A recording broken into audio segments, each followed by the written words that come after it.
So I look at my list and I'm like, I was like, dude, no wonder you're not recruiting. You literally have a page of head trash. And it wasn't about fixing the head trash. It was just going, okay. It's like when you go to the bathroom, flush it, right? Just flush it. You don't need to analyze it, right? Just flush it. Let it go. Flush it out. You won't forget that one, will you? Right? You just flush it out and move on. I didn't need to go analyze it. I didn't need to go back and, talk to a therapist. And, Mike Dooley, Notes from the Universe guy I'm talking about? Mike Dooley? Yeah. Anyway, Notes from the Universe. Anyway, he's freaking awesome. Yeah, he was in the movie The Secret and all that stuff. And he said, if I had to analyze all my limiting beliefs, he's like, I'd still be on the couch. He's like, because some people are like, well, I need to get perfect and then I'll move on. Then I can take action. Once I fix myself. No. You work on it every day, you execute your plan. I love it. He's like, pick the least suckiest path and move. Right? And clarity happens when you take action. End of story. That's how clarity happens. All right? Is when you take action. You take action. There's a guy, Macy's.com. He's a Colorado State grad. He's been the CEO of Macy's.com for 30 years. So the internet's changed a lot over the years, right? So it started as Macy's.com was a joke. And then it became a competitor against the stores. So the stores hated the group, and then they figured out how to work together, all that stuff. And he said, we spent tens of millions of dollars on engineers and accountants and consultants and all these people to try to get everything done. He fired all of them. They're like, what are you doing? He's like, we need to pull up the anchor and we need to leave the dock. We'll figure it out as we go.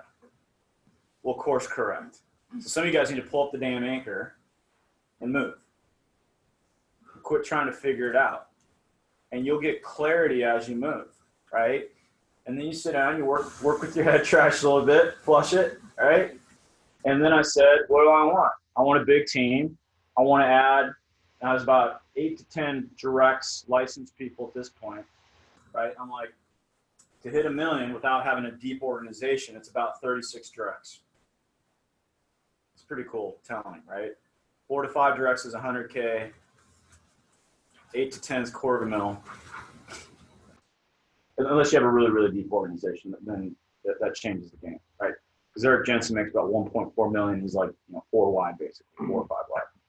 So he's a little bit different. But when I hit 500, I was at 19. So 18 to 20 is 500 direct. Or I'm sorry, 500K is 18 to 20 direct. When I hit 750, I was at 27. So 27. And now I'm like at 36. Direct license. Yeah. And in my model, they're mainly dually licensed. Okay. So, yeah. So 4 to 5, 100K, 9 to 10, 8 to 10. And you're just judging it based on them being licensed. You run a high quality. Yeah, not everyone's like engaged and on it. Okay. I'm just measuring. Okay. Got it. Because I can control directs. I can't control my guys doing what they do, right? But I can add directs. So I got that from Tom years ago. And when he said it on the webinar, but do you guys all know Bill does his webinar Monday morning? It's really freaking good. Yeah. You can share, not everybody knows. Yeah, Bill Mitchell. Mark's probably got the link. He can get it out to you. But they went away from the webinar stuff, and Tom started doing the show. And I think people gave Bill feedback that was off. So Bill, I don't know, about a month ago or so, started doing the Monday webinar at 10:30 your time. Right. Yes, it is.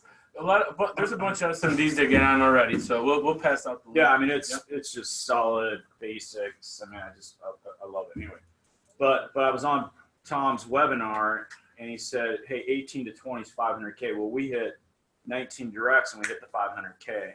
And I was like, holy! And I ran into my wife's office and I'm like, holy shit, this is crazy. So 27, right when we hit 27, we hit 750, and then right when we were about 34 to 36, we hit the $1 million. So when you're sitting and thinking about your impossible goal, that's a good measure for just how wide are you. So anyway, but back when I was about 8, I was like, okay, head trash removed. This is all a bunch of crap. This isn't serving my family. It's not serving me. I got my compelling emotional reasons. I got to focus on my compelling emotional reasons, not my head trash, not my stuff, not my ego. So I'm like, okay, what can I do from here? So I'm a function of what's the next small thing I can do, right? Because the problem is you're standing at base camp looking out at Mount Everest, your ego starts kicking in and starts talking about how far it is. And it's the whole eating an elephant and journey of 1,000 miles and all those things. You guys just, part of your thing is every day, you got to go look at the impossible goal. You got to review your compelling emotional reasons in your mind, spend 5 or 10 minutes there, and then you got to execute the next step. Okay. And you just stay there. And if you stay on small steps, you're eventually going to create momentum. And the compounding of small things done over a period of time is really, really, really, really powerful. So as I was sitting there, I said, all right, I got to add directs. I don't know what my guys are doing. I don't care. And I love lunchtime meetings. Now, our BPM's good. It's fine. Should get people there. But I'm like, I bet I can get a different crowd at lunchtime. So we hatched the executive lunch. And basically, I didn't care if my guys invited. I was going to do the overview. And I'm like, this is my plan to get wide. So I do them kind of offset. So like the second Tuesday of the month, last Thursday of the month. And it's just the presentation. You guys saw it last night. It's the same presentation. And so they come 11:45. We only do maybe 10, 15 minutes of Mozone. My SMD introduces me. And then we roll. But we have a guy that takes care of the lunches. He collects $10 to $12 from each person that's got a guest. They pay him. He orders lunch. He brings it in. He orchestrates the whole thing. A guy named Cosmos on my team, awesome guy. And I get around. I meet everybody, and I go from 12 to 1, and we're good. Anyway, so my focus was, I'm like, that's going to be my personal recruiting focus, is that lunch. And here's how I freed myself up, is I didn't really have any direct prospects at that time, but I started inviting my network. Okay. This is magical. So you got to get your network to meetings. You got to get people that you don't think are interested to the meetings. And so I'd reach out to them. I just basically say, hey guys, here's the deal. I'm expanding. Now you're on a mission to stamp out financial literacy in the state of Illinois. Powerful. To that end, I know people that need what we have, even though I don't think you need what we have. So you got to do that a little takeaway from them, because if you make them the focus, they're going to be in resistance, right? So here's the deal. I'm only going to ask for your help this one time and this one time only. Very powerful. I'm not going to keep banging on you to show up to stuff. Okay. And these are people that I've made deposits in over a period of time. So I have relationship capital. Part of your prospecting plan is you want to make deposits into people. You want to add value to people. You want to connect people. Because people don't do that. You want to be intentional about reaching out and connecting and referring and all that. So if I came to Chicago and I didn't know anybody, I'd spend a lot of time through meetups and chambers and all that. I'd start connecting with people. I'd start adding value. I'd sit down with them, I'd have coffees, I'd listen, I'd do all those things, and I would get them to understand that I care about them and I want to help them. And I'd bring value to their life. And so you do that over repetitive periods. This is how Gary Vaynerchuk built his whole freaking empire, right? Is add value, add value, add value. He's still that way. He's an infinite leader. There's no question. Gary's us. Freaking unbelievable how that guy thinks. He's like, I don't care if my competition steals my stuff. He's like, my competition stole my stuff, and they stole a client from me using my stuff. He's like, that's pretty awesome. Because he's just an infinite leader. He's an infinite thinker. He's not even into it, right? But he's all about add value, add value, add value. Guys, when you get into add value mode, you're unstoppable. So I do that, and then I would say, hey, I'm doing a lunch in Illinois. here's the deal. Here's my expansion plan. I'm stamping out financial literacy in Wisconsin or Illinois or whatever. These guys get a Wisconsin slide going, right? But I want you to come. I know it's not for you. I know you're happy being realtor, whatever, but I want you to sit there. I'm going to talk about coming on board. I'm going to talk about products and stuff. I'm going to talk about all that stuff. That is not aimed for you. Okay? It's not aimed for you. But I know you know people. So I would love introductions to just great people. But you won't know how to help me unless you come hear what I have to say. Can I count on you? Yes. Good. End of story. Authentic, real, done deal, right? And then that feedback form I handed out last night, it's phenomenal. Because at the bottom it says no. Right? You want to give people that opportunity. So I just started doing that. And then they'd sit and, I don't know, 2 out of 10 would be like, holy. Now when I talk mission, they're like, whoa, whoa, whoa, whoa. This is a totally different business. That's not the presentation I came to a year ago, Chris. This is different. How do I become part of it? It's a different deal, guys. But I started getting my good connections there. So there's a 7-figure guy showed me the planner pad, most organized guy on the planet. 7-figure mortgage guy. I said, Tom, you got to come to my he's like, oh shit. He's like, your guys have been inviting me to that thing forever. Like, let go. I'm not interested. I'm like, dude, I wouldn't want to work with you. But I love you. And you're a stud. And you know studs. So I'm only going to ask for your help one time. I need you at that lunch. Because I know you know people. He showed up, referred me to probably one of the best recruits I've had in 10 years. Okay? So I started getting people like that to my lunches and saying, I know it's not for you. But 2 out of 10. So my goal was I was just going to have one butt and one seat at each lunch. Me personally, just one. That became my simple plan. I started doing more, but here's the thing. I let go of my head trash, and I was just open to having people at that lunch. I'd get the day before, I'd reach out to my network, and I'd say, dude, here's the deal. I made a commitment to my team. I was going to have at least one person there. I don't have, dude, I'll buy you lunch. Like, can you just sit there? I've done that 4 or 5 times because I made the commitment. So I don't know if it fits with your geography or any of that stuff, but man, it's just a cool. So we average 35, 40, 45 people every lunch. Wow. And it's just hopping and the sun's out and, you know, it's just a different vibe. My vibe's different. I'm a little more tired at night. I'm not saying don't invite your BPMs. You need to keep doing that. But that's our rockin' meeting. And then our ladies do a every 6 weeks women's event, right? So they get, you know, a wholesaler to, you know, whatever, food, mimosas, all that stuff. So we average, you know, 45, 50 women at our women's event every 6 weeks. I have nothing to do with that, obviously. Okay. So those are so these kind of little one-off outside the normal realm of the BPM for us have been our most successful events. If that makes sense. We covered a lot there. Can we take a quick break? Or you guys got any questions on that? No, it's 10:30. I've moved past one slide. So last night you mentioned follow-ups, everything with handing these books out. Yeah. And I'd like to learn a little bit more about what you write in the books and how you're following up. And are you asking for the books back by a certain deadline? Or you just want to know how to make sure I get tight follow-up?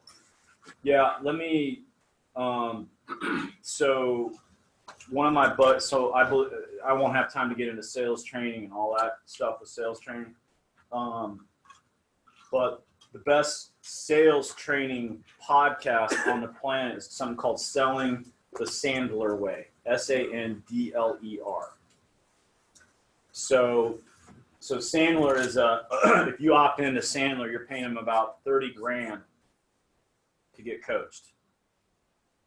It's a franchise. There's probably 144 of them around the world. These guys cold call Fortune 500 companies. They get in, they run their system, they close them. I mean, they're absolutely phenomenal. So Sandler from a selling skills standpoint, I started studying them in '08, and just started implementing these things called upfront agreements, making no an okay thing. Recruiting and selling is all about having a relaxed, authentic conversation to figure out if we're a fit or not. I wish somebody would have told me that 21 years ago. I'd be 10 times the size I am today. Relaxed, authentic conversation. Are you a suspect? Are you a prospect? Right? So, and you're in control, you're calm, you're authentic, you're real, you make no okay. It's just so what I've done with that, just from a training standpoint, I'm getting to your question here. There's certain podcasts on there. Now some of it's like B2B podcasts. You don't need to worry about that stuff. But like upfront agreements, and I did a training class at Exchange on it called the pre-call plan. You guys want to listen to the pre-call plan because it's basically how you lay out your mentality and your expectations for a meeting, right? Because what I love about Sandler is they always analogize us as salespeople to pilots and doctors, right? So pilot, like as I'm leaving today, if the pilot got on the intercom today and said, hey, things are looking good. We're heading to Denver. We're going to be there by 4:30. By the way, I've been doing this for 25 years. I got it dialed in. I didn't do the pre-flight checklist today. Let's go. Right? Or doctor wouldn't come in and say, hey, Angelo, I've been doing doctor stuff for 20 years, and I didn't really need to look at your blood or your x-rays. We're just going to go right into surgery. Well, that's how we are. We wing a bunch of crap with what we do. And there's no sales malpractice lawsuits, so we get by with it. Right? So the pre-call plan will lay out, along with upfront agreements, around, there's another podcast called Creating a Prospecting Plan. So anyway, so I grabbed my top 12, 15 guys, and it's still kind of a work in progress, but we carved out Fridays from like 3 to 5. And I basically said, hey, listen to that podcast and then type up notes on the podcast, right? So you have it in front of you. Make it part of your sales journal, and then come in. I want to hear your upfront agreements. I want to hear your pre-call plan. I want to hear how you create a prospecting plan. So there's probably 5 or 6 podcasts. So you guys can actually, and the beauty is you start listening to that stuff. These guys are, I use the word assassin in a great term. These guys are phenomenal. And when I say assassins, like, they get results, and it's all about, and it's psychology, right? Head trash is their term. That's where I got it from. It's all about psychology as well as tactics. It's those two things. So they're absolutely ingenious. It's phenomenal. Changed my career. So you want to start diving into that. And if you need to get better at sales, you need to carve out time, right? This takes commitment, guys. This is what I'm talking about. My point is, this stuff's work, but it is worth every freaking second that you put into it, right? When my son came out on stage at convention, I'm like, holy shit. Thank you, Chris Felton, for doing what it took for this moment. And it was all worth every freaking second that I put into it. There was 0 regrets about how much work I put into myself. That's why I want you guys to understand, because your ego goes, is it worth it? Yes, because your ego is going to talk you out of it. So if you want to get great at sales, literally that podcast, I mean, it's unbelievable. And then there's another podcast called Success the Sandler Way, but Selling the Sandler Way, listen to it. So anyway, so to finish your thing, one of my best friends is the guy that came to me and said, I need introductions. He was a Sandler sales trainer for 5 years. He's one of the best in the world. When the book came, I gave him the book. I'm like, how would you do this? He read the book. He created the script, Sandlertized, and that's what my guys are running. So I'll get that to you. It's basically like, hey, here's the mission. I got a book for you. But basically it's like, do you want to read it? And you can tell me no. You can tell me you don't want to read it. My feelings aren't going to get hurt. Like, that's the stuff you want to say. If you don't want it, it's totally cool. I'm running out of them anyway.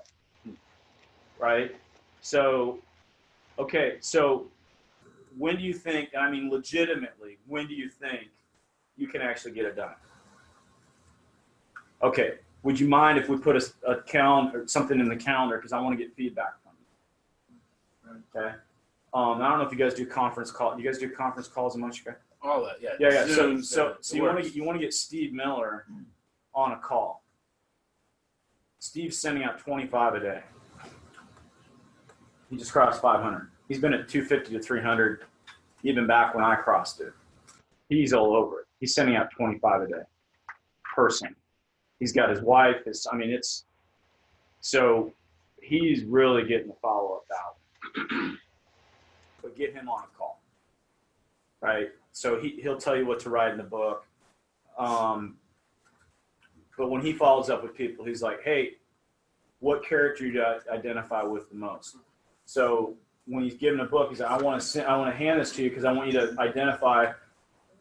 I want to know what character you identify with most. And he says when people are thinking about characters, they're like, well, shit, this is actually fun. Because they might not even open the book.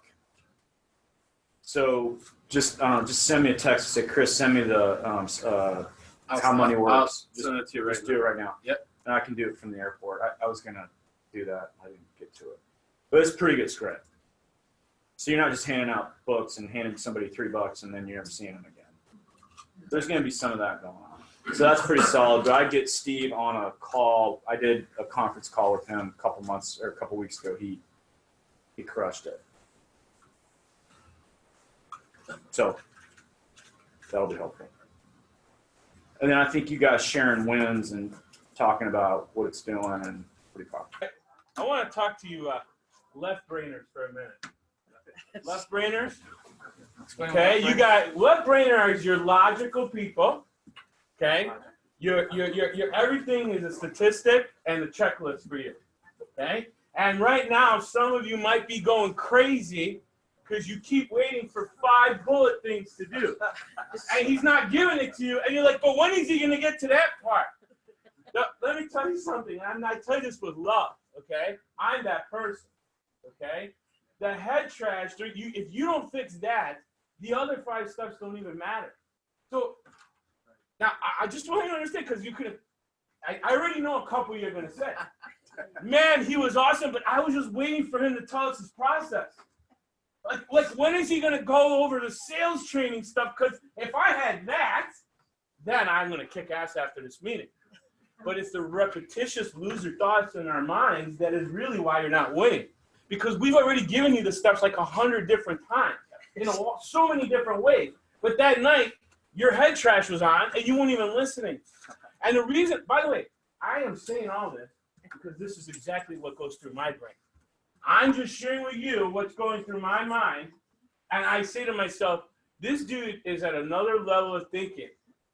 And he identified in this group that it's a mindset thing, not a 5-step procedure thing.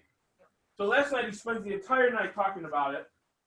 And then one person goes up to him at the end and goes, hey, what's your 5-step procedure thing? And he's like, the guy just didn't get it. And even though I just said it, some of you still ain't getting it. You're still waiting for the 5 steps to success. He's giving it to you all day long through the stories. The stories are the lessons. And again, some of you, I don't even have to say this to you, you got it. But the left brainers in the room, like me, we have to extract the lessons from the stories because he's trying to tell us something. Your thinking is the problem. And once we fix the problem, the 5 steps will become clear. If you think this guy doesn't have every part of the process dialed in, you're foolish. And that's what's driving some of you nuts, because you know he has every part of the sales training down, and you just keep waiting for him to talk about it. That's not what the first issue is. I promise you this. If he'll do it, we'll organize a trip and go out to Colorado and make it easy for him. Okay? We'll all go out there and we'll just do all that right brain or all that left brain crap. We'll do a whole day on it or a couple hours on it. But get the mind right first. I'm telling you, this has been the issue here for a couple of years. This has been my issue. Just trust this guy, all right? Thank you. Yeah, no, I mean, You're doing great. no, no, You're doing great. You know, my wife and I created couples money, and then we started doing paid speaking and flying around. I was going into corporations and doing paid sales training for 6 to 8 to 10 hours. So I got the material. I could do it without even a note, right? Because that's why you got to work on yourself so that you can do it. So yeah, I would love to have you guys out. We got a conference room that, you know, fit 100 people, and we could rock it, and I could do 2 days of this. I haven't even gotten into it, right? So, but you have gotten into it. But I got 8 hours of you got into what we need. I'm just telling mentality, you that. mental toughness stuff, and then I got the sales stuff too. I mean, there's plenty of that, but you got to get those skills handled in. But you got to always work on. I mean, I listen to Sandler stuff all the time in my car, because what I love about the podcast is these guys are 30, 40-year vets. I mean, they're unbelievable. So I love their phraseology and how they talk and how calm they are and how confident they are. And if we don't do business, it's okay. We're not a fit. Like, no big deal, right? I mean, so it's really, really, really powerful stuff. So you got to set aside the time to get your skills dialed in. And, you know, I have a sales journal. When things go south or they don't go right, you know, I sit back and I'm like, oh, wow, what part of the process, you know, or, you know, Sandler calls it happy years, right? We get happy years and people are like, yeah, that sounds great. Oh, they want to work with me and let me add value. And we jump in and, you know, we happy years, or we hear what we want to hear, and then we jump in and we start talking, where, you know, you just got to calm down, slow down, and go to the next question and really figure out some things. And, you know, the best sales training you'll have is when you're in front of somebody, and wherever you are spiritually, I just say, hey, Spirit, guide me in this. That's the best sales training on the planet, is when I'm in front of somebody and I'm like, God, help me out here. I've had that I'm like, this is a tough appointment. I'm like, God, guide me. Spirit, tell me what to say here. And actually listening and having Spirit guide me. That's the best sales training on the planet, right? I mean, he said, I'll tell you what to say. Don't worry about what you need to say. I'll tell you when you get there, right? So, you know, wherever you roll with that, being asked to be guided as you're in front of somebody, just like this. I haven't gotten to the damn slides yet. I just said, Spirit, just guide me, right? I don't know what y'all need to hear. I'm hopefully getting you guys, and it's landing what you think you need, because I'm just kind of rolling with it, right? And so anyway, so part of this is just getting the hell out of your own way. That's this whole conversation, right? Get the hell out of your own way, okay?